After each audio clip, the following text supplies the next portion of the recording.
Welcome to Foam to Fortune, the ultimate podcast for spray foam insulation industry. Whether you're a contractor aiming to take your business to the next level or a vendor bringing innovation to the market, this is the place where success stories are shared, insider tips are uncovered, and the industry secrets are revealed. Join us as we dive into the journeys of the spray foam pros who turn their dreams into thriving empires and discover tools and strategies to build your own path to fortune. Ready to elevate your spray foam game? Let's get started. Foam to Fortune, where innovation meets inspiration. Hey guys, Spencer here from the Foam to Fortune podcast. I want to apologize for the quality of the audio for the first 10 minutes of this podcast with Jacob Stoll from SWD. Make sure you guys continue to keep listening because the episode is absolutely amazing and does get better. Make sure you guys continue to keep tuning in. What's up, guys? I'm Spencer, the host of the Foam to Fortune podcast, and we are live with episode number 20. We have Jacob Stoll, who is a technical rep for SWD. What's up, Jake? Welcome to the show. Hey, how's it going? Good, man. Good. It sounds like you're on Mars there. Yeah, can you hear me? Yeah, we hear you. Why don't you go ahead and give us a background of who Jake is, how long you've been in the business, and what your current position is. All right. I've actually been in the spray foam industry since 2007, and been at it ever since. I ran my own company for 3 years prior to coming into the tech world, which I started that in 2024. And so it's been probably a year and a half now that I've been working for SWD in the technical services side of things. As we have gone to the dark side, a lot of us put it, the side that nobody really wants to talk about or deal with. We're used to the bad guys on the job sites. So I worked for a guy from 2007 until 2020. And I jumped out on my own, learned a ton of information, learned a lot of building sites and things like that from him. And then 2020, I jumped out on my own. I had this thought process that if I could make it in 2020, I can make it anytime. Heck yeah, man. Heck yeah. So I did that for a couple of years. I started a few things. Some people out here, they know about it.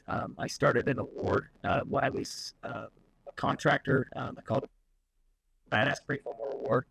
I gave it away. I started giving it away, and I believe I started it in the stockyards when SPFA and SFWW, when SFWW was the primary one for that 1 year. And that was the first year I gave that award away. It's kind of snowballed a little bit since that. We've kind of gotten a little bit more and more every year, and I had a lot of good responses from people with it. And I don't know, you probably haven't heard of that award, have you?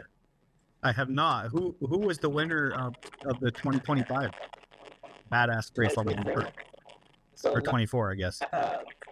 So last year it was Chris Toon out in Arizona.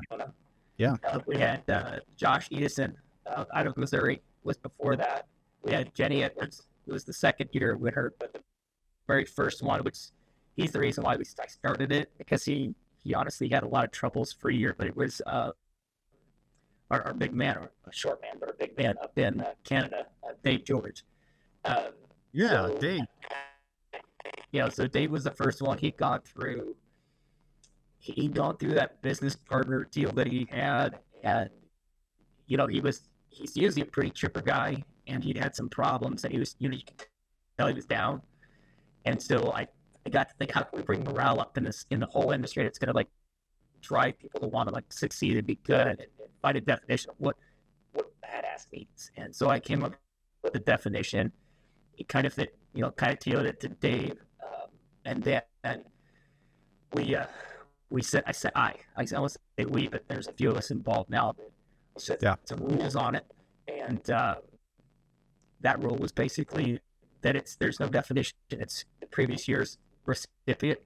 It's their definition of what a badass is. And we kind of move on from there. I did that my first year as a contractor. And so now I've been going on the fifth year now, fourth or fifth year now, giving it away. And then I jumped in all that mess. I had a lot of people reaching out, wanting to asking me if I was ever going to jump over the tech side of things. In those years, visiting all the SPFA stuff, being at all the events. And then in 2024, February 22nd of 2024, I officially signed with SWD Urethane as a tech after spraying their product for eight years. I think it was 8 years.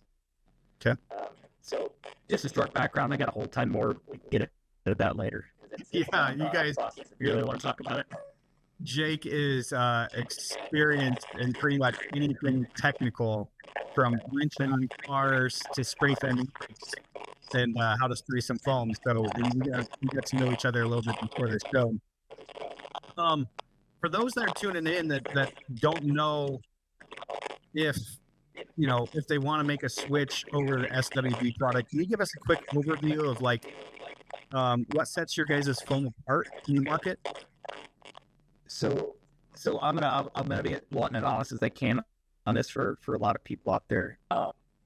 There really isn't a whole lot of, and it sounds counterproductive to say that, but there's not a whole lot of differences in the foam that's going to set one foam apart from the next, other than which foam's going to meet your needs.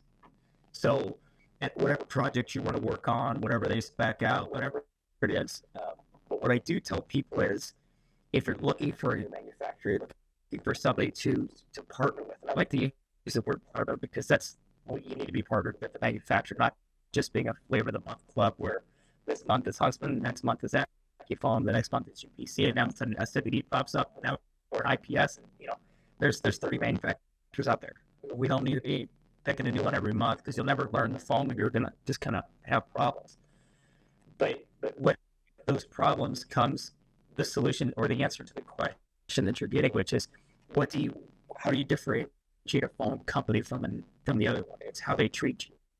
How are the techs going to respond to you? How are the sales guys going to respond to you?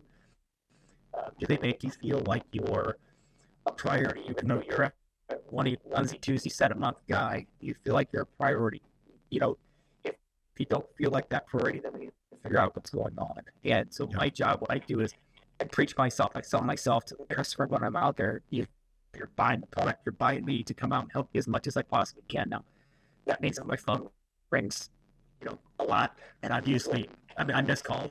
I miss text messages. I'm not perfect, but I got a ton of people sitting in my inbox that just call me constantly.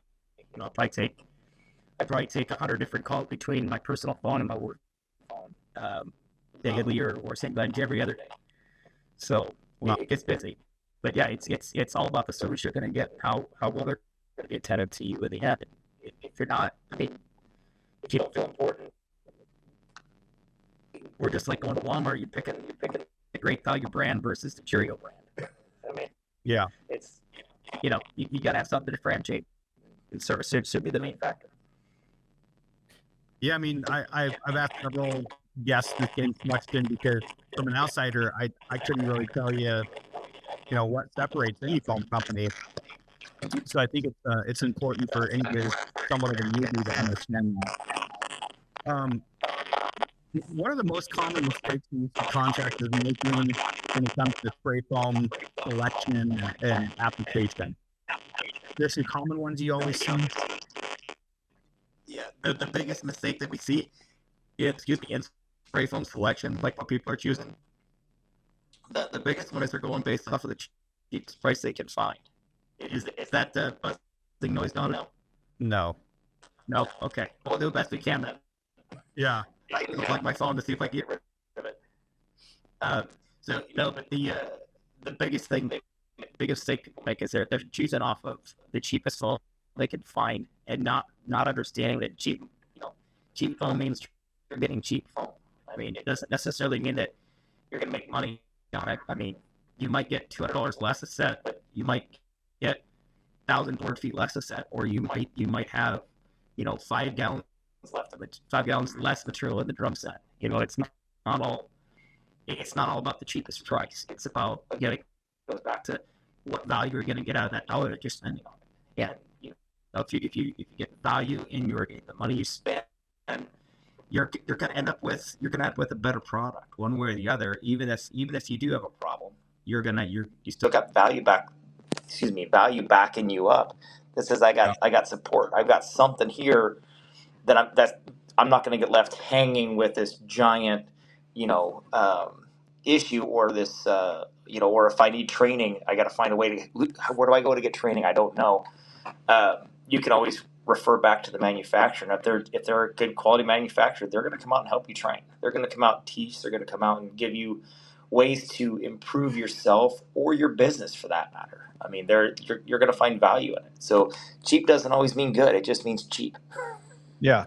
And is it fair, Jake, to say that really when a spray foam contractor is looking for foam that could fit their needs, it's really not about the price, it's really about the yield?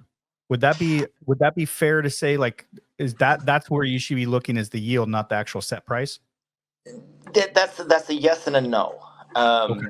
Yield and set price, they all kind of go hand in hand. I mean, if you're doing a job, say, if you want to make, if you want money made, that's fine, and we can go on a high yielding foam. But your yield is not always based off of the material that you're spraying.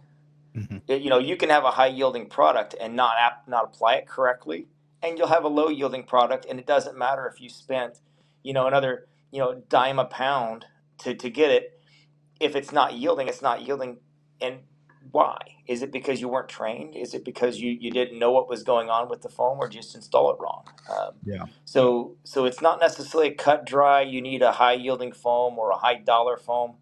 But again, it goes back to that. If you're gonna pick one, you got to have that support system behind it to say, hey, to get the most out of this foam, how do I do that? How do I achieve this monster yield, or this immense yield that we want to get out of it? Say we want to get 4,800 board feet, Mm-hmm. and out of a closed cell foam. How do we achieve 4,800 board feet and still keep our price point normal, where we're actually making money and we're getting value, again, that value back out of the dollar you spend?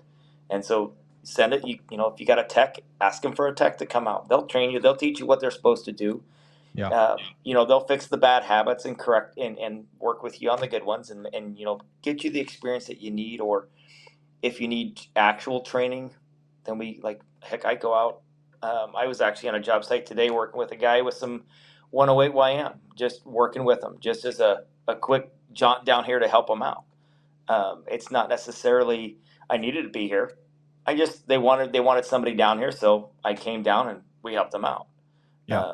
Dialed their foam in, watched the ratios on their machine. Of course, it was easy. They were running an R3, so it was a lot easier to do than some of the old machines. But Yep. Getting that closeness with that customer, and understanding that, like I said, that value that behind the dollar is what should be the driving force, not the price, not the yield, not everything, because you're not always going to get great yield. You're not always going to get a great price. But what can you always get? That's always should always be there, and that should be the service side of it. What can we do to help out? Yeah. So is it fair to say, if I was looking for a new foam company, I really should be paying attention to two things? Because at the end of the day, it sounds like the foam price is going to be the price for the most part. Now, obviously, if we're buying truckloads versus a couple, right. You're going to be battling price no matter which way you look at it. And it's however cheap you can get it, you're going to get it. Two things that you should be concerned about. Number one, your sales rep, how they treat you, and then your technical rep. Mm-hmm. Is that fair? Yeah. Yep. Yeah. I mean, that sounds like really we're going back to kind of old school customer service. Yep. Really. We need to be back there. Yeah. Wholeheartedly, we need to be back there. What's I know you don't really have kind of a typical day, but what's a typical day for you when it comes, from the technical side? Like, what is it like? Like, give us an example. What did you do today? I know you said you dialed in the foam, but was that you just kind of like acting like as an assistant, kind of helping the guy? Just any questions, like on the job training, essentially? Yeah, so it's going to vary. What I do varies a little bit from job to job, depending on what I'm there for. Like here, I was there to work with them just a little bit and just see how things were going on their job site. Kind of work with them with the YM just a little bit. I wasn't there in a real technical role, Mhm. but it always turns into a technical role. Like you know, get out there. We were switching over from our Yeti product into the 108 YM. And so I was showing them how to do a water flush through the resin side to make sure we weren't going to contaminate either side or either resin, and show them through that kind of process. Show them what we're looking at on the screens, pressures and flow wise, and then get them spraying, and then show them how to, what are we looking for in the foam? Okay, we're looking at X amount of rise time. We're looking at X amount of, expansion. We're looking at what's our, like, I even get to the point where I'll pull out my meat thermometers and I'll stab it in the foam and I'll see what the total core temp is while they're reacting. And a lot of that'll just come into showing the guys what to look for so they're not just sitting here lost in the application process, because I think too many times guys are just, and I'm not calling anybody out, and I really don't want to, but I've had conversations in the past where guys are like, well, this is how I've always done it. You ask them, well, who taught you? Well, nobody taught me. I had to learn it this way. And you're like, well, that's the wrong way. Let me teach you the right way. And there's because you learn bad habits, and not everybody wants to admit their bad habits, but when we get on the job site, we can address the bad habits, show them, like I do a lot of, I show people with facts. I don't like to, blow smoke at my ass and just say, okay, well, you can't do this because it's the wrong way. Because I said so. It's, don't do what I say. Do it because the data says this is what you're supposed to do, and this is the reason why. Yeah. And get them to learn a little bit so that when they're out there, they're doing another job. They're not necessarily worried about, okay, is my foam going to fail because I screwed up? I have data that shows, oh, I did everything correctly. The foam won't fail. We have data behind it, and then we start looking at that data, and those people get better. They become better applicators over it because now they're watching for all the little things that need to take place, to ensure that they're getting good quality foam, and getting those high yields, and making sure that their densities are on point and things like that. And so I've made this push this last year, about doing, and part of that's doing daily log sheets, or daily work records. So I've made a push for the contractors to do those, so that I don't have to come out and do all the technical stuff with them. They already know, and they're already in those good habits. Taking a page out of the Canadians' book up there, aren't you? Actually, I've been doing daily log sheets since 2010. Yeah. When I 2009, and well, I guess this goes backwards a little bit, but 2008, 2009, I actually got to meet the guy that invented open cell foam, the chemist that actually invented it. That's cool. And I picked his brain over a beer and burgers for probably 4 hours. So it was the best 4 Not hours. beers and burgers you bought. Oh, he paid for it all. I'm a 20-something-year-old kid. That's highway robbery, man. You stole the guy's 4 hours and you paid for beers and burgers as well. Oh, it was actually good. We got a good relationship out of it. He ended up using, this was at Icing, in case anybody doesn't know, the chemists. One of the chemists. Sorry if I'm my hand. But one of the chemists' name was Gabe Farkas, and he co-founded the Icing company back in the 80s. And so he was visiting Minneapolis, and I got to go up there and visit with him, and do a training with him and some building science knowledge with him, back then. And we kept in touch for a lot of years until he passed away, I think 3 years ago. But he would send, he was, this is where learning how to take notes and doing readings came in real hard and heavy, because he would send us random foam. Like he would mix a batch of foam up, a single barrel, and ship it to us. And then he'd call us like a week later and say, "How'd that barrel do? How'd that spray out for you? Did you like it?" We're like, I wish you wouldn't do that. It's a bunch of mix of God knows what. Yeah, it's just new formulas he was sending out, Okay, got you. Okay. and just something he was tweaked the formula a little bit, and before they send it out, he would send it to a couple of contractors that he would trust and spray it right, and he would send a couple of drums here and there to us, and we try them out and see what they were, and note the flaws in it. So it was, after the first batch that he sent me, I started recording everything from the drum label, from what's on the drum labels, the lot numbers, to the temps I had to set things at, to like you name it. I was writing it all down. You ever look at a job that somebody else landed and think, they hired him? Are you serious? That's what happens when your Google profile doesn't show up. Or even worse, it shows up but has no photos, no reviews, and has an outdated phone number from 2009. Sprayfoam Genius Marketing fixes that. We get your business found by people who are ready to buy. Don't lose another job to somebody that is half as good as you. Hit us up here at sprayfoamgeniusmarketing.com and we'll help you get to the top. We had a guy call us last month and said he hadn't had a lead in over 3 months. Turns out his Google business profile was unclaimed, had 0 photos, and he didn't even know what SEO was. Fast forward, we fixed it, we optimized it, and he booked 6 jobs in just 2 weeks. And guess what?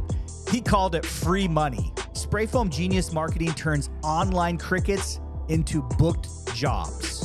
So go check us out at sprayfoamgeniusmarketing.com and get out of the no lead zone. It's hard to report back if you don't do that, right? I mean, from that perspective, obviously, like you got the chemist that's like, he's making his product and he's like shipping it off to you, and now you're supposed to get feedback on something. Right. Like, well, man, if I don't take notes on this, I can't give proper feedback, which then in turn made good habits for you. Because I'm sure as we continue this conversation, you're going to talk about from the manufacturer side, when you have failure, the first question a manufacturer is going to ask is what? Where's the daily log sheets? Exactly, right. I'm smart enough to know that is coming. So, as well as regulation in Canada now requires daily log sheets, and I'm sure eventually. I'm hearing rumors here in the States of it. In some of these states like Washington, California, I'm hearing rumors that they're starting to want those same sheets being left on the job sites now, and they want their installation inspection sheets and things like that, just like Canada is. So we're moving into that site, it sounds like. Yeah. So for any of the newbies out there that are listening, what particular things do you like if you were to create a log sheet? What does one have to have on there? What is it I've created a log sheet. I know I actually created one. That was the first thing I did when I got to SWD, is I modified the one they had. Okay. And we actually put it on our app and made it completely accessible to everyone that needs it. So, well, I guess if you want a log sheet, you're gonna have to just switch over to SWD. I honestly give them out for free. I send them to everybody because they're just that important. Yeah. But I tell everybody is if you don't have the tools and equipment, start by logging your environmentals that if you bring up your weather app on your phone, you can see the date, the time, the humidity level, what the outside dew point is. Write that stuff down. Go ahead and put on the batch numbers for both the A side, the B side, the pressures that you're running at, the chamber size, just data. And then as you get more and more used to it, then we start introducing tools like, a pin type moisture meter, a psychrometer or a dew point meter, a relative RH meter. And you start recording the environmentals inside the building to ensure that you're not creating a situation that is going to cause your foam to fail. It sounds really sad to say it, but I don't care what the weather's doing outside so much when you're doing the walls of a house, because it's not going to affect the inside. But inside could be completely different than the outside. I mean, you can be 80% RH outside and be 45% inside. Yeah. they're two different environments. So getting them slowly brought into just record what you have, and then as you get tools, then you record more data. And by the time you're done, you're doing density checks, you're doing yield calculations, you're cross-checking and doing QA on yourself, making sure that your foam that you're putting out is good quality foam and it's not going to fail. Yeah. And for anybody that actually listens to this podcast, because I used to get pretty long-winded when I was doing my videos when I was posting on Spray Foam Worldwide for a while. You've got one opportunity to prove that you're installing the foam correctly for the manufacturer, and that's that daily log sheet filled out in its entirety. When you have a warranty claim or you have a question or something's happening, we have to refer back to that and then onto our new testing. So if you want the best relationship, the best help from any manufacturer, fill out what you can. They'll be grateful that you filled anything out. I mean, I see that there's probably only about maybe 18 to 20% of contractors and sprayers actually do any sort of recording whatsoever. Most of them, they just drop the pump and spray. Spray and pray, baby. and oddly enough, they're the ones that are usually complaining that they don't like the foam. The foam's giving them fits. They just don't know what's going on. And unfortunately for them, it's usually an environmental condition or a machine issue. It's usually not the foam. Yeah, exactly. And I think it's really easy to blame the foam when you're a sprayer, because let's just be real, man. All these sprayers probably have a little bit of ego. We're cocky. Just say we're cocky. They don't want to admit. They don't want to admit, like, I screwed some crap up here. It's got to be the foam. It's got to be the foam, But at the end of the day, it sounds like the log doesn't lie. And if there is a manufacturer, issue, then I know for the most part, these manufacturers, if you present the evidence, they look at it and they go, "Wow, this all looks good. Maybe it's a bad batch." Yeah, and if it is, well, we can't find that out without the information. What you have in the wall. I mean, it sounds bad to say it, but if you put something in the wall and you have no data to back up what you did, and it comes out, say a little off and something's not right, and you have no proof that you put it in correctly, it's going to always default back to the installer because there's lack of evidence. We can literally take it, you send it off, sample it, and do the tests on it to see what's actually going on.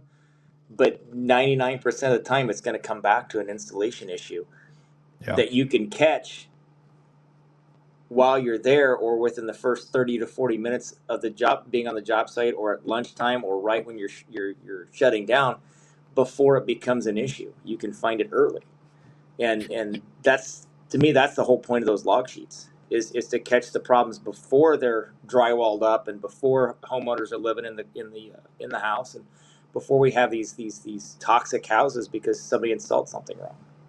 Also, on the flip side of things, I don't know if you guys as SWD have had to be part of anything like this, but I'm guessing it helps with lawsuits as well. If we have a situation where a homeowner starts to claim something's going on, you have the logs, you guys get called into, let's just say a court situation, and you're there to testify, like, no, like, here's the logs, we did the density test, like everything was on point. These guys are not, there's no lawsuit here. Right. I mean, to me, it just seems smart to cover your butt. Right. It's what we don't want to do. And from a manufacturing standpoint, what we don't want to do is we never want to get to the point where attorneys are involved. Yeah. We never want it, because that gets expensive for everybody. Mm-hmm. So how can we prevent that from happening on the manufacturer side? Well, I can't keep somebody from installing the foam wrong. I can give them all the tools. I can give them the paperwork. I can give them everything that they need to do the job correctly. Offer them as much training as I can possibly get. I can possibly give them. But in the end, it's still up to the installer to do it right. Now, if they do it right and they have all the data that proves they do it right, I can take that data and then we can evaluate it. We can move forward, hopefully without going through litigation and other things like that, and keep it out of the court system. Because honestly, nobody likes going and dealing with attorneys. No. We all hate it. No, I don't think there's never a good story that said I dealt with an attorney and my life was amazing Yeah. dealing with these guys. So, but yeah, it's just one way to help. I call it loss prevention or failure prevention. It's just one way to help prevent failure down the road. And it doesn't matter what kind of failure it is, whether it's a chemical failure where it was a drum that was bad, or if it was a batch that was bad, or if it was an installation that was bad, or they just put it in the completely wrong atmosphere, like spraying at 85, 90% RH outside at 3 degrees off a dew point, and then wondering why the foam's falling off. Um, you know, it just gives you an insight to what's happening. It's just a good tool no matter which way you look at it. Yeah. So all those that are tuning in, make sure you're doing your log sheets, man. It's going to cover your butt when there is a situation, or when you think that there's a problem with the foam, right? The first thing that Jake's going to say is, "Where's your log sheet?" So we can take a look at what's going on. And if you Let's see what's going on. Hey man, I don't have one, they're going to say, "Well, I can't help you." Yeah, then I got to spend days trying to figure out what was going on. Talk me through it, right? Yep. Like, okay, what was your gun at? What was approximately the temperature? Like all this stuff. That sounds like a headache. So, hey, I'm losing hair. So in the last year and a half, I've lost a lot of hair. Well, not only that, but you're talking about your relationship with your sales rep, your technical rep over at your manufacturer. Mm-hmm. I could only imagine how much better the customer support is when somebody does a log sheet, right? Like I think you're probably willing to spend a little extra time helping somebody that's doing the right thing. Well, yeah, I mean, it's kind of, I kind of look at it like this. So if somebody is there and they're actively trying to follow the regulations, they're trying to follow the processing parameters, and they're trying to do things right, it makes it so much easier to help them and to be in their corner. Mm-hmm. Then when somebody comes out and they're mad, they're upset, they don't want to do this, they think, for whatever reason they want to help out. We got to deal with all this other stuff on top of what their problem is. And when we bring sales guys in, you bring a tech in, and we're trying to work with customers. If they don't want to work with us, I can't make them work with us. Yeah. But I'm not going to waste my effort and my time working with somebody that just thinks that we're wrong, or they don't want to help themselves. Right.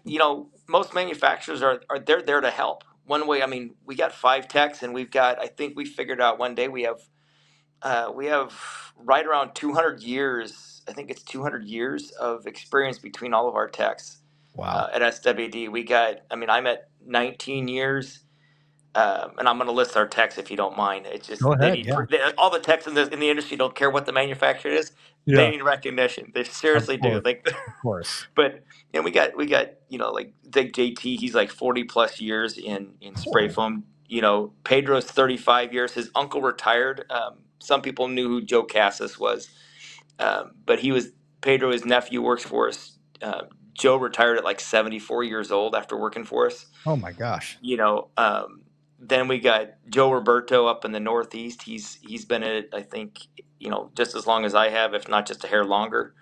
And then you got Dylan in the Southwest, and I want to say he's the young pup of the group. He's he's got like 10 years or whatever in spray foam.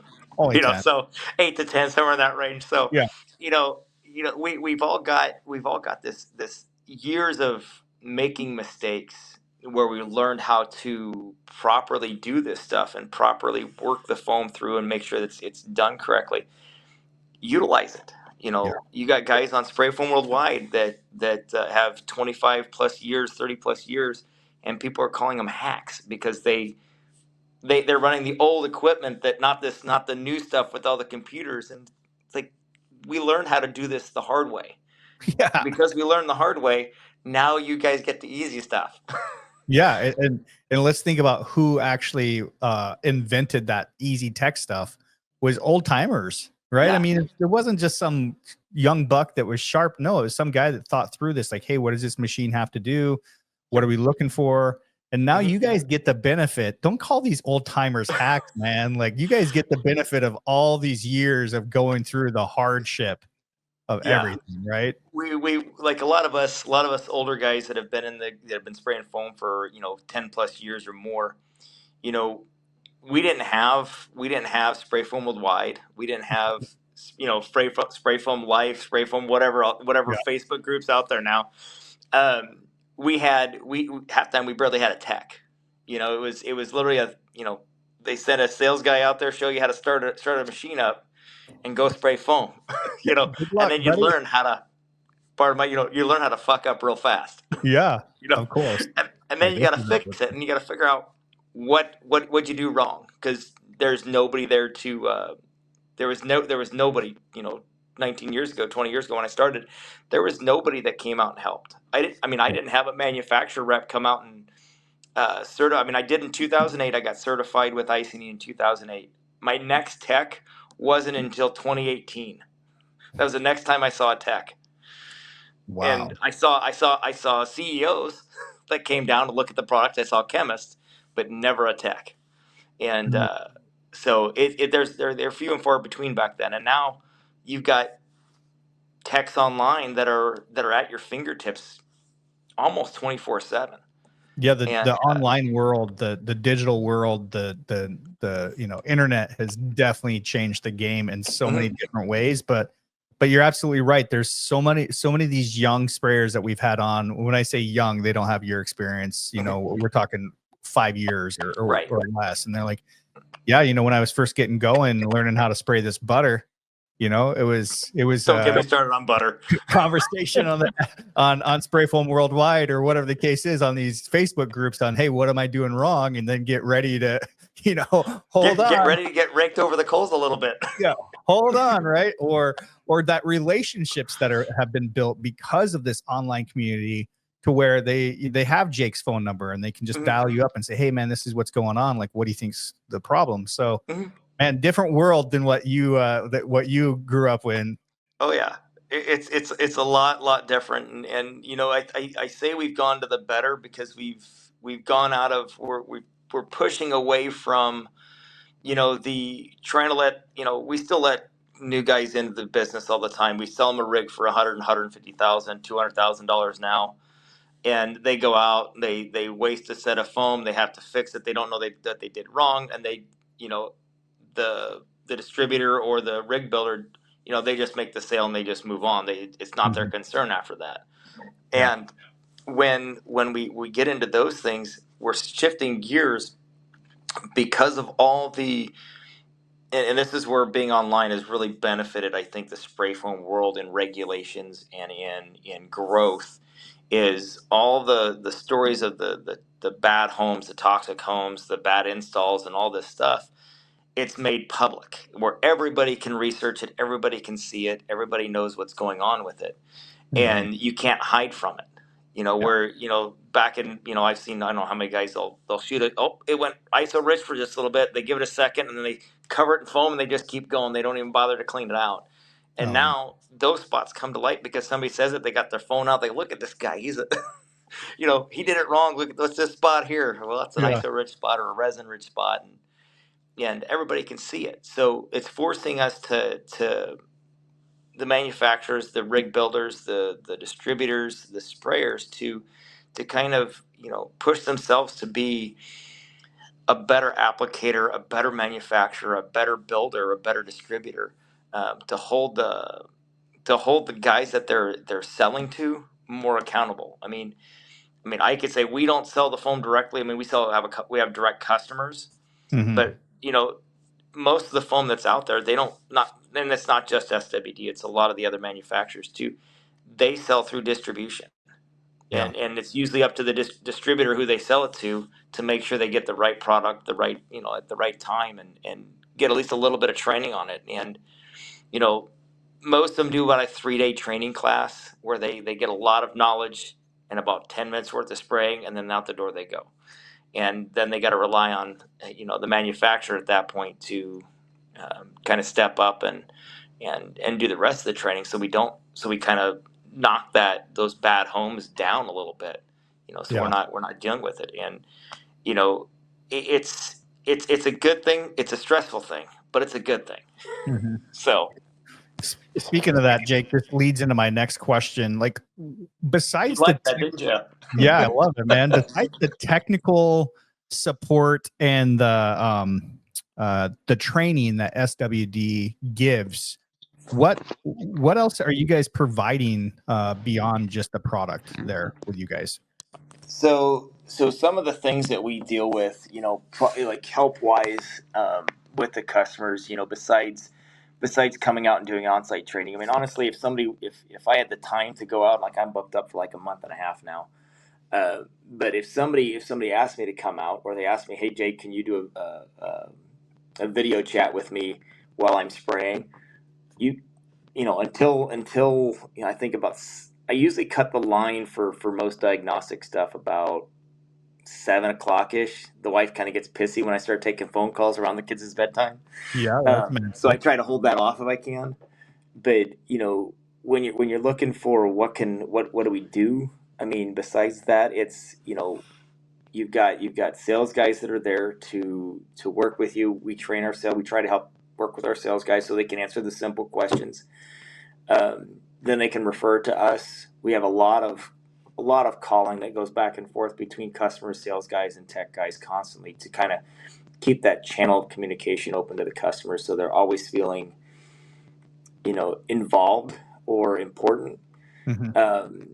Besides that, we offer certification. So if some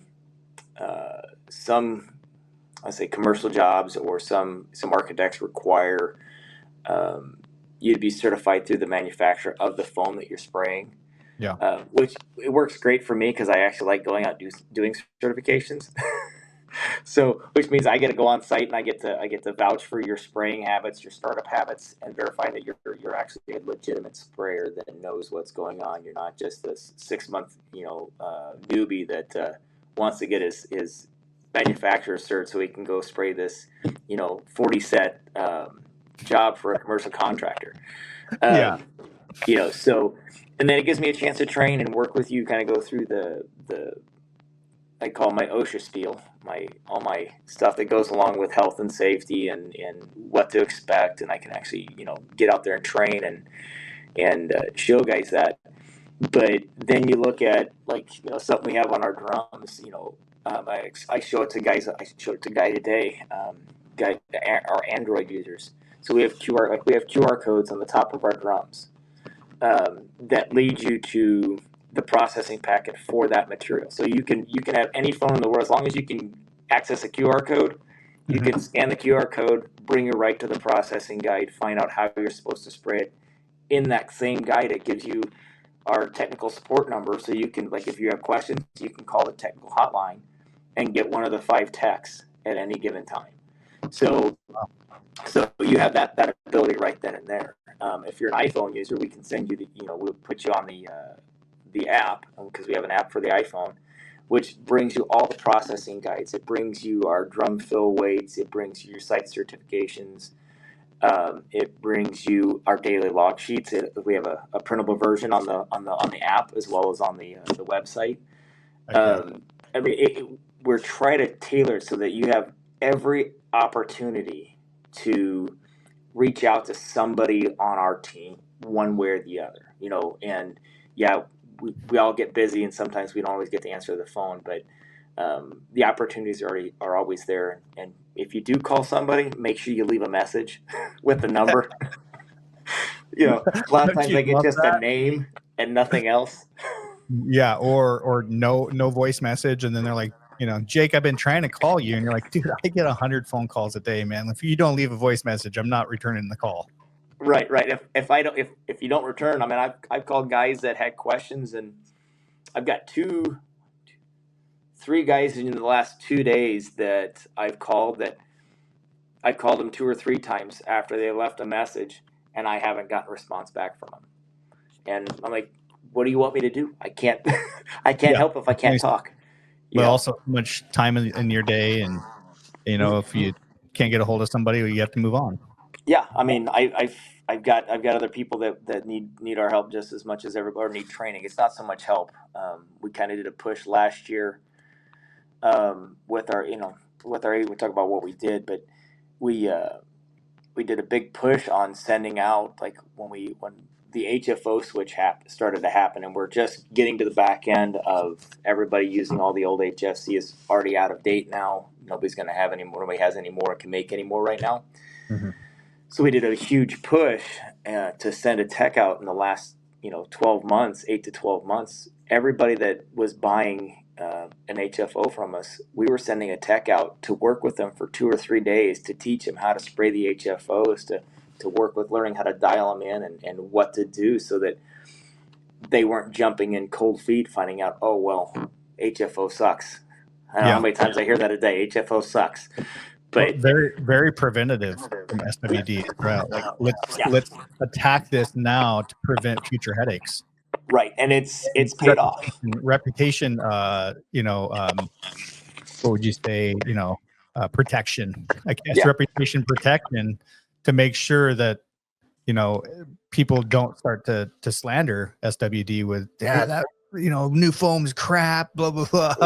We get it anyway. We're used to it. It could go really quick, really negative on these group pages. I could already see it. So very smart, you guys. Yeah. Today's episode is sponsored by Spray Foam Genius Marketing. Let me ask you, is your Google profile still asleep? Because if homeowners search spray foam near me and you are not able to be found, you are invisible. Not only are you invisible, but you're handing jobs over to the guy that has duct tape in his van. We fix that. We take care of your Google business profile, your website, your SEO, all those things that you don't have time for. So you get more calls, more leads, more book jobs. Visit sprayfoamgeniusmarketing.com and let's turn your foam into fortune. Well, and we've, honestly speaking, we've had a major, I would say a major overhaul at SWD. We the last 2 years we've hired on a CEO, a new sales manager, new tech manager. We have some new chemists in there. We've got 4 new techs. A lot of our techs retired. We had a couple that passed away. One that passed away, and 2 that retired. And so we've got a whole new, I call it a whole new bloodline in the corporate offices and in the field now, that along with a lot of new salespeople, just because we want them to go out, and we wanted them to engage the customers, and we want them to understand that we're not a hush hush company. Like, honestly, if anybody wants to, we tell you, if you want to go have a plant tour, a lot of times the CEO will give you a plant tour. He'll be right there walking with you, answer whatever questions he can answer, help you out however he can help you out. Yeah, where's the main plant at? Mesa, Arizona. Okay. So just a little suburb of Phoenix there. So but yeah, if anybody ever, if they're a customer, or even if they're not, or they're thinking about trying it, if they're in the Phoenix area, the Phoenix Mesa area, all they got to do is go up and ask, and they'll gladly give you a tour. I think they actually like doing that. Yeah, of course. I mean, especially considering somebody that's coming. I mean, that just shows to me, somebody that's more responsible, somebody that has intent to become a great customer, is somebody that wants to come to the manufacturer and take a look and get the tour and go through that. I mean, that sounds like a perfect scenario. What do you wish that more contractors understood about building a strong relationship with their foam supplier? The biggest thing I probably push on is don't be the flavor of the month. Don't pick the cheapest foam out there because so and so brand was the cheapest, or it's what I could get, and just be bouncing. Like I said, there's 30 different manufacturers out there right now. So you can pick a different, for 2 years, 2.5 years, you could have a different, every month you could have a different, different manufacturer. Baskin Robbins, the Baskin Robbins of foam. And so pick a brand, stick with them, find out how good they're going to help you, and learn the foam, because if you're going to learn it, learn the foam. Every foam has a little quirk or a little kink to it that's different from the next brand. Mm-hmm. And yeah, you might find a foam that you don't like, and you may give it a week and 2 drum sets and say, I'm done with it. I don't want to deal with it anymore. But then I ask is, did you ever call the manufacturer and ask them to send a tech out to work with you? Did you Yeah. did you call the techs and ask them to walk you through the dialing process for that foam? What does that foam normally, how is it designed to work? And if you answer no, I hate to break it to you, but it's your own fault for having a foam problem. So work with the manufacturers. Don't be the flavor of the month. Pick a brand, stick with them for a while, work with it, build that relationship. Because if you're spraying, if you're spraying, 3 different foams in a week, every one of those foam, every resin that you have there, and every ISO you have is going to be considered contaminated because Yeah. it's not the same brand, it's not the same model of foam, so to speak, from a manufacturer. So if you want to make your life easy, pick a foam brand, stick with it, learn that brand, work it. I mean, I get there's certain things that certain plans that would call for a specific foam because it was spec'd in on the project because it has a very specific property. But if you can stick with it. Your life gets a lot easier, and it makes the manufacturers a lot nicer to work with. Yeah. Because now we don't have to guess. Yeah, no, I think that's great advice. Is there a certain amount of foam that I have to buy in order to get this support from SWD, or can I be a one set a week guy and still get the I same mean, support? if you're going 1 set a week, 1 set a week is 4 sets a month. Mhm. Typically at that point that small, we're gonna have somebody on distribution side, and so we usually go out. Like I go out to you know. I hate name dropping while I'm on here, but I have to do it because it works. So Yeah. I go out to IDI a lot, and I do these guys that do you know 2 to 5 sets a week or whatnot because they have questions. And their tech may be busy or the sales guy may not know or something like that, and they'll give me a call. I'll make a schedule to get out there and go work with them. So it really doesn't matter how much foam you buy. You know, you've got basically got us at your back. As you basically have, I won't say beck and call, but you basically have us. From 1 set. If you're a 1 set guy to a truckload a month guy, you've got us in your corner no matter what. I love that. So utilize it. Yeah, that's amazing because obviously we from a manufacturer side, you guys want customers buying a lot of foam. On the flip side, some of these guys you just have to start somewhere, right? And you're new in business, and you're like, man, I'm spraying a foam or two, a set of foam, one to two a week, like. To be able to not have that restrictions, Jake, I think it really helps get that person that next level, because if you can't get the same amount of customer service from a company when you're not buying as much, how do you ever get to the next level? And I think that's really smart from you guys. Right. We want to grow with the customers. Like I said, a lot of those onesie twosies, we're gonna unless there's no distributor near them, which is how I got into distributing SWD. Yeah. So when I was running my company, You became a warehouse for it. Yeah, I actually, we didn't have anybody selling it when, and I won't, like I said, I'm not going to bash anybody. We had a distributor that um, put a branch up next to me. They transferred my account to that branch, but they refused to sell SWD.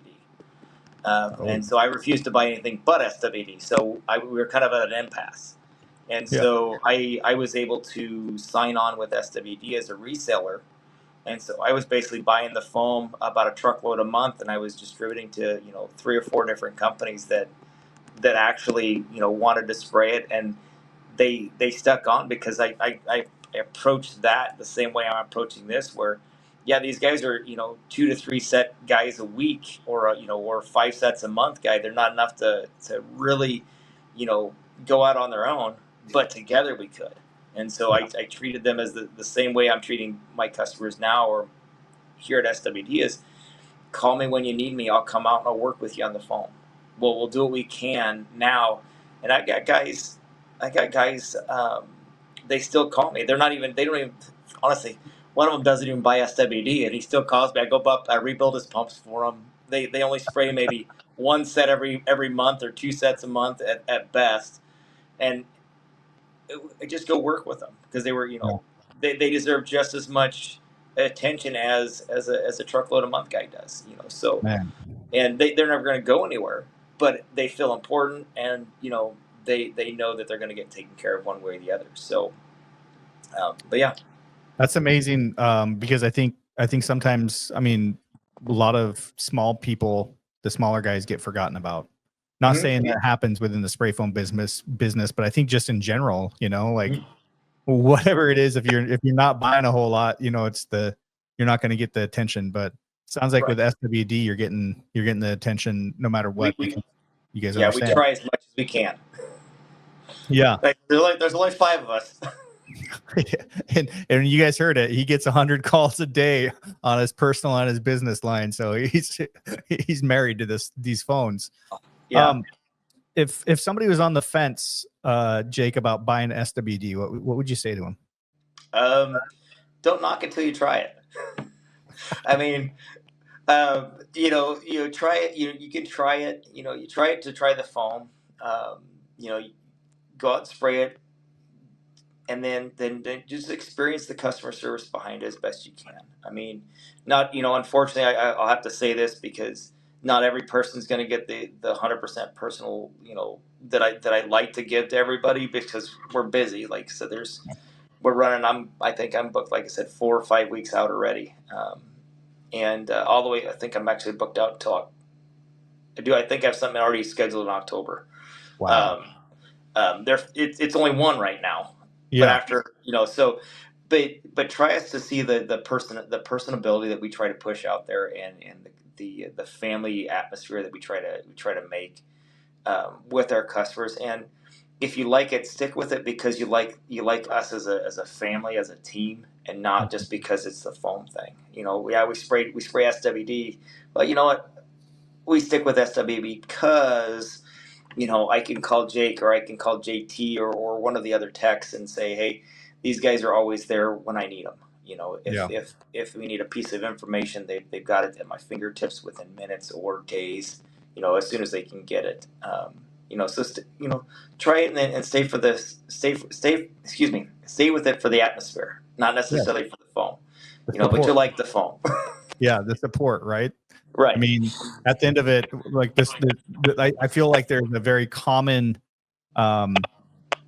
piece to this conversation that we've had, which is really doesn't matter what the foam is.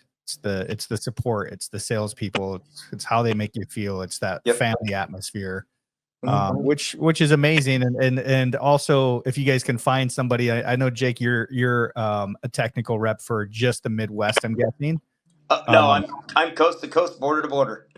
Never mind then. I was going to say outside of there, you're not going to get a guy with a heart like Jake, or maybe you would. I don't know these other guys, but I can tell your heart's huge, and it's really about helping this this community and making sure that these as you guys, the older guys, start to step back, from the actual spraying into the rep. Like I've seen this gradual chain. What happens is it's the sprayer, and then maybe a hired gun, after maybe the business ownership, and then transitioning into the manufacturer side before the exit, right? It's like the body. You talk about that transition. You talk about that transition. So a few years ago, well before I became a tech, after I got humbled by a tech. Okay. So I came up with a tier system of or level system of applicators, and there's 5 levels, and so for me, when I talk to somebody, I automatically classify them into one of those 5 categories, so I know how to approach them. Yeah. Should I be speaking elementary to them, or should I give them a master class? Right. Right. Or do I need to pull my big balls out and actually get ready to throw fists with them if I have to. Oh, Um, damn. so each one of them you have to approach differently. So I Mhm. got what I call my level ones, which is your 0 to 3 to 5 year range.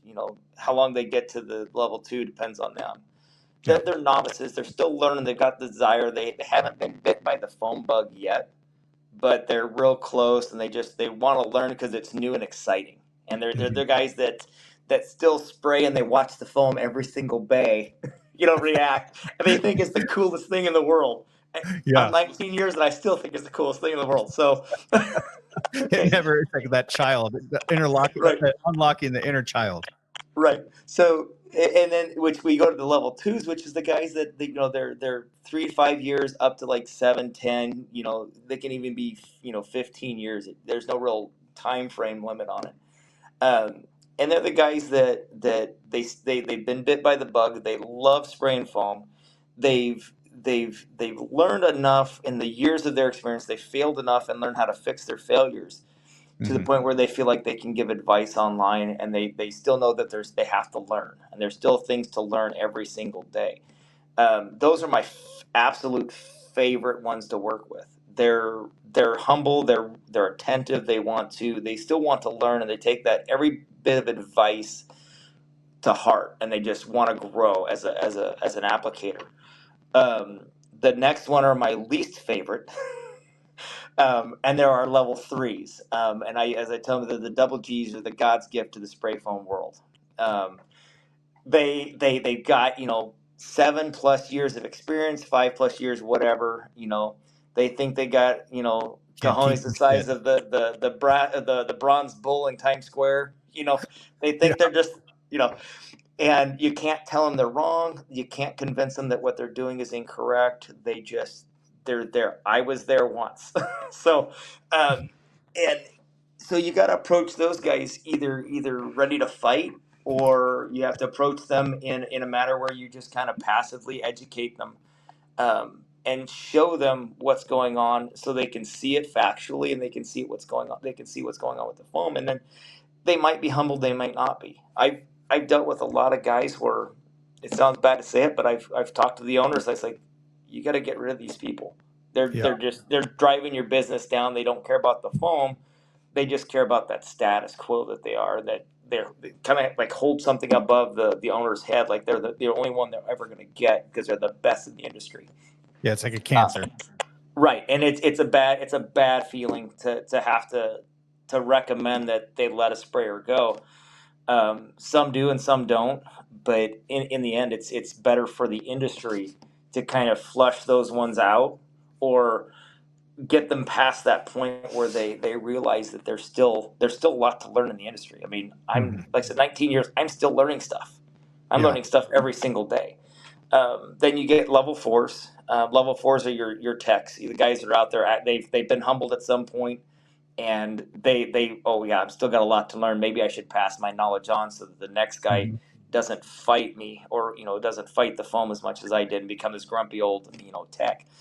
Um, and so you'll see the guys like Chaz Costa. He Yep. jumped onto the tech side. Rusty jumped to the tech side. I jumped to the tech side. Brandon Yoakum is now, I think he's kind of partially in the tech side of things. I mean, a lot of those guys now that have been out there, the OGs in the industry, we're all shifting to the tech side of things. Yep. And then you get the next one, which is level 5, which are the guys that, oh yeah, well I can make my own foam. I'm a tech. I know how to spray. I'll start mixing my own. I'll hire a chemist, and we'll become a spray foam company. And that's your level 5s. Okay. They're the dangerous ones. Yeah. I don't. Do you ever see yourself, Jake, getting to level 5? No, never. No. I'll never go level 5. You're smart enough to know like level 4 is that this is it. I'm extremely happy where I'm at. Being able to interact with customers like today. I mean, we'll talk about a little bit of what kind of took place today. Is I got to educate people on what humidity does to spray foam, and why you don't want to spray above 80% RH or within 5 degrees of the dew point, and what it actually does to the foam, and why why it's going to fail if you do, and then get to show them in the foam what actually took place. And then they ask, then they're usually asking, how do you prevent that? I start bringing tools out and I show them, and next thing you know, they're like, well, I'd like to have one. And I was like, all right, well, you're going to use it? Yeah. I usually get up giving my tools away on the job site to sprayers, because they're so intrigued by being able to see something as it's failing, or see the reason why it failed in black and white, that I'll give them my dew point meter, or my pin type moisture meter, to help them not fail anymore. And they're usually the ecstatic ones that want to do it. And my level 2s, those are usually the ones that get them all. And then it cuts down on your service calls. It cuts down on the calls, yes. Smart man. Look at you guys. He's a smart. Jake is extremely smart. He's like, well, I'll, give I am this not tool smart. away. I just know a few things. That's all I know. I only have a couple things, but I'm not smart. 19 years. He only knows a few things, you guys. He also is what did you say, a master HVAC? Yeah, I was a licensed HVAC tech for a number of years. I am a certified ammonia refrigeration engineer. My license has lapsed years ago, obviously. I was a boiler engineer. Before this too, I was a master mechanic at a couple of GM dealers and a Honda dealer, which kind of led me into the field that I'm in, where we learn about the environmental stuff and how it affects things, and how to diagnose, and how to get basically get to the point where you can find a solution to an issue, and find out what the issue actually is, and then basically come up with the conclusion and how to fix it. What do we need to proceed to make it right, one way or the other. So yeah, I got a little bit of a diverse background, behind it all. So sounds like yourself, Jeremiah Bryant, and Todd Bolton could just have a total geek fest on building science and how everything, HFOs and all this other stuff that we've been talking about. Hey, Foam Fam, real talk. You're up early in attics, busting your butt all day. Is your Google business profile sleeping? If your name isn't showing up when people are searching spray foam near me, then you're losing out on jobs to Chuck and his rusty van. We over here at Spray Foam Genius Marketing will fix that for you. From SEO to Google business profiles to websites, yeah, we do all that nerdy stuff. This way, you stay booked solid. If you want more leads without getting the bad ones, hit us up at sprayfoamgeniusmarketing.com and let's turn your foam into fortune. I'll say this with Jeremiah Bryant. So me and him, I learned not to engage him. Okay. We the last time we talked online. We talked a little bit outside of that. We butt heads because we have similar backgrounds, because he had HVAC and foam in his background. I have HVAC and foam background with a lot of building science. And he takes one side of the fence and I take the other side of the fence. And so we're we're both passionate about what we're doing. So I made a decision not to engage him anymore, because all it does is end up in online bickering. And Jeremiah is smart as he is a smart man. I will not discount him one bit. He's a smart man. Yeah. But when you have people that have a lot of knowledge, no matter who they are, you're going to end up in a bickering match, because of whatever side of the fence you want to live on, and how you want to apply building science to something. There's always a second way to apply it that's going to come up with a different result and a different form of facts. I feel like this would be great entertainment, Jake, if you're up for it. Maybe at the next SPFA show, you get Jeremiah Bryant versus Jake, and there's going to be, like the political debates. There'll be a moderator to kind of like, keep the fight clean and fair, but we're going to go back and forth, and just sounds like a lot of great entertainment, in my personal opinion. I think it'll be a lot of good knowledge. I wouldn't say entertainment, but I think there'll be a lot of knowledge that get poured out there. And honestly, anybody that's in building science, that deals with building science and actually applies it to their bids, or to their job sites, and how they actually go up. Sorry, I had to plug the phone back in. I'm down to 10% again. No. But when you apply it, you're actually building the structure of the house based on the insulation, the HVAC, the amount of ventilation you're getting from here to there, whether it's got a fireplace, you're figuring out how everything works together. And again, it all comes back down to failure prevention. You know, if you decide you're going to put, open cell up in, say South Dakota, in the northern half of South Dakota, you're going to expect to have some sort of a failure rate because it's not really designed for that climate. Sure. Can you do it? Yeah, you can do it. But what's the failure percentage you're going to get off of doing it?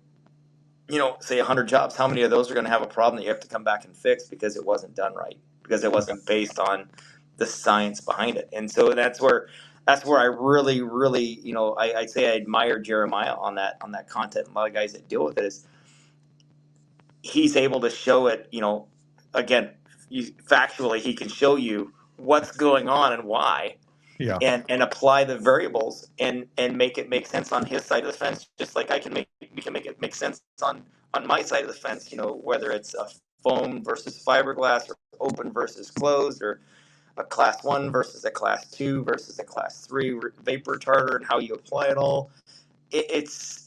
There's so much information, and you can, like I said, but playing the either side of the fence, devil's advocate on both sides, it makes for a good conversation, that people actually get information that they honestly need out of it. So like I said, healthy for sure. We have a question that we like to kind of wrap the show up with, Jake, which is the conversation about regulation, what that looks like, for the spray foam industry going forward. What's your take on regulation, and would you like to see us move to, some form of licensing? So when it comes to regulations, I think I have a very unique standpoint on it. I'm for regulation, just not governmental regulation. I've seen it in the HVAC side of things. I've seen it in the automotive side of things, where Uncle Sam takes over and they throw out these completely absurd regulations that you have to adhere to, that just inhibit the production of or the application process of foam. What I do advocate for, and what I really like to see, is more regulations put in place by by the manufacturers, by the local governing bodies, requiring whether it's at least at the bare minimum, the manufacturer certificate saying that the manufacturer said, yeah, you can spray this product, at the bare minimum. I think getting to the point where we have long-term programs that are more than a 6-month, or more than just a handful of tests. I love SPFA. I'm actually talking with SPFA right now, with SWD doing the roadshow, to again bring us one more step closer to the customers and helping them train and learn. But I like SPFA. I think they're a great starting point. I think they've been a great starting point for the industry to start some regulations and some testing and some certifications and whatnot. Mm-hmm. But I think we need to have an actual program that allows that kind of forces the young applicators to be evaluated 1 year, 2 year, 3 year, whatever down the road, or however many hours of foam or sets of foam you sprayed out, where somebody that already has the certification has to sign off on it before you can even take the test to get there. Where if say I'm a master, because I'm not a master certified SPFA installer. I was, like I said, I've been certified with the manufacturers for years and whatnot, but I never went. I'm actually working on my SPFA certification right now. But where if I'm a master installer, before somebody can go from a regular installer to a master, I would have to go out and evaluate them on a job site, see how they're spraying, make sure they're following the protocols and the guidelines that SPFA has and the industry has, and then me signing off on it says, okay, now you can come take the master test. You can come take the PCP exams to make sure you're installing it correctly, so that there's that one more check in there that says, okay, we have an evaluation besides just what we have at the PCP exam, because that's best case scenario. You've already got you got a perfectly made, roofing system, a perfectly made wall system. You've got all this stuff there, and you've got 20, 30 proctors out there proctoring the exams, but it's not in real life. It's not on your equipment. It's not on your rig. It's not in your job site. And so when you go back, you have brand new equipment running a show. Yeah, everything's going to go great. Yeah, you can do a density test, but when you get back, are you going to do it on a job site? Is your machine going to be dialed in like you were taught to dial it in?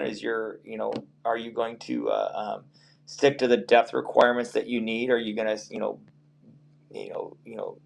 clean the walls up whatever it ends up being? Are you going to do it on the job site, or are you just going to do it for the test? Yeah. And Exactly. I think that step is a crucial step in progressing through those tests. Yeah. So let's say, for example, people go through and they get certified through SPFA. Mhm. Who do you see that's actually checking certifications or licensing? Where's that come from? Is that on the manufacturer side? No, it's the licensing and all that usually comes. People that check it are usually the state and local authorities. Like you say, if you're in Washington State, I don't know if Oregon does it, but I know Washington State does. They want some sort of a certification on there to hand into the code officials. I think California has something similar to that. Okay. Colorado, I think, does too, but where they want some sort of a number that says, okay, you guys were trained in some fashion to apply the foam, Okay. whether it's right or wrong or whatnot. But Yeah. but I would like if you're SPFA certified, and this is opinion, and I'm sure I'm going to get some slack from SPFA, but Okay. if we go and do a recertification process, who's going to check this guy? Well, again, if you got a helper or whatever their level, I won't say their installer, but their Scraping helper level or whatever it is, Yeah. to get to take that test, somebody else outside of the company has to come in and do that evaluation. So it'll be somebody that's already achieved that level, I think, is what you're for. Who's going to check those people? And it should be somebody that's already there. Well, That's already also, at that level. I guess, I feel like the manufacturer would be a perfect place to check certification. If you don't have a certification or a license or whatever we're going to call it, then as a manufacturer, I shouldn't sell you the foam. I wish it was that easy. I know there's the Wild West, and I know there's going to be people that just turn the shoulder because they want to make some profit. But I don't think that's SWD from what you've been telling me. Like, you guys seem like a very honest and ethical company. So we try to be as honest as we can with everybody. The downside is even if we check say we check and we say, okay, we can't sell to you because you don't have a certification or you haven't been trained. Now they can go to a distributor, buy our product, and still spray the foam, or they can there's ways around it no matter which way you look at it. So it's until everybody as a whole, the industry as a whole, decides this is what we're going to do, that part of it's not going to take place. We just have to try and push as much training as we can and help as many people learn the right way to do it as we possibly can until that day comes. And if I can push people to get their SPFA cert, or at least have a manufacturer certification of some sort where somebody's done evaluations, that's my job. That's my goal, is to at least push that. But I would love more regulations on the application side of things.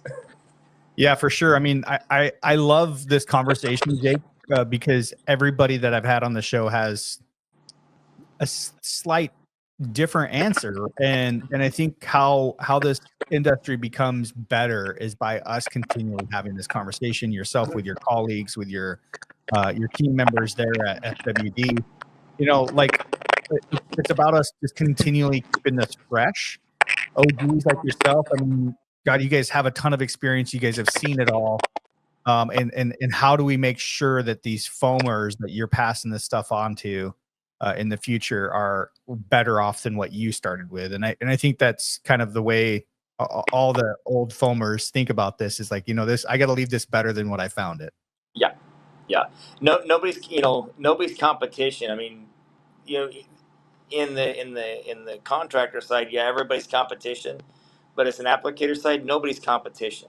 I'm not taking food from nobody if I'm spraying foam, but if I can show somebody how to do something better, or easier, to make their life a little faster, a little better, I'm gonna absolutely do it. I mean, and I like today's a prime example of it. I came down to this company in Kansas City a month or so ago. They were having problems. Nobody could figure out their R3, and it being a bad pressure transducer. We got them up and running, and I just kind of mentioned them. I go, "Why are you guys scraping your guns off at the end of the day? Why are you rebuilding your guns all the time?" He says, "Well, they got so much foam on them, blah blah blah." It's like, why don't you go get some, get a plastic bag and a paper towel, soak it in cleaner, and just at the end of the day, just soak it in it on the outside. I go, and then all you have to do is blow it off and wipe it down in the morning, and you're fine. I come back. He goes, every night since then. He goes, my guns are clean. I don't have to worry about it. They're soaked. I can blow them off. I don't have to worry about any foam on my guns when I start the day out. It's perfectly clean. And he was ecstatic. You would think that you are like Albert Einstein to these guys. You've not given yourself enough credit during this show, Jake. You're trying to say that you're not really a smart guy, but my God, that to me has changed these customers' lives by just your knowledge. You know what I mean? But I mean, like I said, I can't. If I think of myself like that, I'm gonna get a big head, and I get that way on job sites, but in excuse me, in the long run, it's not about me getting a big head, or feeling like I gotta prove myself to anybody, or the knowledge that I've got. It's how can I pass on the little bits that I learned. I have a guy. Some friends of mine, which I was told not to help when I started my own business, but I helped them out, and they became my competitors, which eventually became a customer of mine when I was distributing. And they kept bringing me their guns to rebuild their Fusion APs, and I'm like, why aren't you guys doing this? Like, because when you rebuild it lasts 6 months. When we rebuild it lasts 2 weeks. And I was like, and it comes down to just teaching them how to be clean, and that's where, like, that little trick with the bag and the paper towel with cleaner on it, it helps that if you have a rebuild, in case anybody's really still listening to this hour and 20-minute podcast. Yeah. But the biggest cause of failure with guns on site is cleanliness. They miss a piece of something, and it gets stuck between the sight seal and the chamber, and next thing you know, you're crossed over again, and you're fighting, and you think you're having a problem, and it wasn't clean. And so Wow. if you can prevent any of that stuff from getting inside the gun, why not do it? Yeah, for sure. Why not make it easier on yourself? For sure. It sounds like working smarter, not harder, Yeah. which Jake has a hard time saying that he's a smart guy. So I'm not a smart man. Definitely not. I think that's a perfect place to wrap it up, Jake.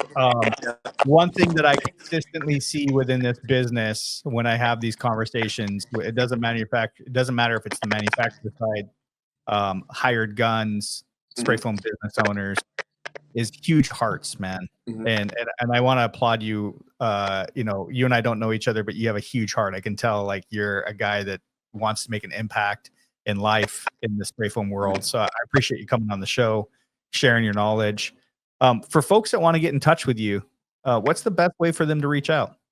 Not that you don't have enough phone calls coming in, but most people, if they're on any platform, they usually can find me on, Spray Foam Worldwide. I'm usually there. You can tag me or message me. I'll usually try to message back, and I'll usually get my work cell to them. That way, if I put it out here, I'm going to have like 250 calls tomorrow morning. Let's not do that. But no, if they want to reach out, they can reach out on Spray Foam Worldwide or whatnot, or they can usually call the tech hotline, which is on, like I said, all of our product labels are, when I get my, like, even our depth gauges, we have QR code that sends you to our website, plus our tech hotline number is all on it. We want everybody in touch with me or one of the other techs as much as you can, and let us help. So, but anytime anybody reaches out, I'll usually get you my cell number right away, and that way we can work through what's going on, or if you just want to download and have a great day, and you kind of do that. And which reminds me, I got to do buddy checks tomorrow. So I call some of the guys that in the industry, and we'll wrap this up, but and just check on them, make sure they're doing good, because believe it or not, there's a lot of guys, a lot of applicators. They feel alone, like there's nobody there, nobody cares. So don't forget to call out and just have a chat with somebody that you don't know, or you only see once a year. Call them and just see how their day's going. That might be the best thing that they get all for a week, because some people they struggle, they really do. I agree. I'm glad that you mentioned that, Jake. In the short period of time that I've been involved in this community, I've seen quite a few guys take their lives. And being a son of a mom that died by suicide, I really want to encourage people, if you're having a bad day, reach out, because guess what? Tomorrow the sun's going to rise again, and it's going to be a different day. So yep. And if anybody's having a bad day, if you want my number, I'll give it to you. I'll sit and chat all day with you if that's what helps. So we don't need any more losses. Yeah, for sure. The industry over the last couple of years has seen a lot of loss, and not that suicide's ever, people typically, you don't see it coming. People say that, I never would have guessed, but you just never know when somebody's in a dark spot. Yep. So, like I said, if anybody's got buddies that they want to call or talk to, just call them and just chat out of the blue. I mean, I leave a lot of voicemails. Just, hey, how's the day? Honestly, it's usually, how's the day going? Hope the road's rising up to your feet, the sun's shining on your face, and the day's going great for you. And and just kind of give a little bit of uplift for them today. Let them know that somebody's thinking about them. Because, like I said, we all get lost in the spray foam shuffle, and feel like we're kind of off in our own little world, and you're not alone. And, we're all there for you one way or the other. So. Yeah, that's amazing. Well, Jake, I appreciate you coming on the Foam to Fortune podcast, even though you're traveling. That just shows me, like, hey man, I made some agreements. I didn't know if I was going to be in Kansas City today, but thanks for coming on. I appreciate the conversation. It's been my honor. All right. I appreciate it. Appreciate the call. And I enjoyed coming on here. So, but yeah, I hope you guys have a great rest of your night. I'm going to go find some food. It's 7:45 and I still haven't eaten dinner yet. Oh man. Yeah. Go get yourself some food, man. I'll chat with you soon. Take care. All right. We'll talk to you later. See you, Thanks. Man. Bye.